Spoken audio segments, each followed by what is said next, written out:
வந்து இப்போ ஒரு 3-4 months பிஃபோர் பார்த்தீங்கன்னா 160 தான் இருந்ததுங்க. 160 ரூபாய்க்கு தான் இருந்தது.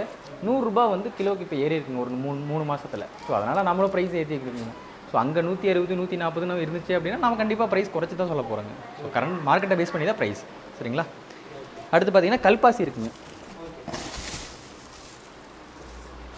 இது வந்து கல்பாசின்னு சொல்லுவாங்க.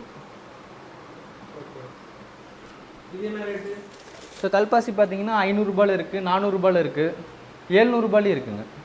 400 ரூபாயில் இருக்குது, 300 ரூபாயில் கூட ஒரு சில இல்லை. இதில் இருக்கிற எல்லா ப்ராடக்ட்ஸுமே கரண்ட் மார்க்கெட்டை பேஸ் பண்ணி தான் ப்ரைஸ் வருங்க.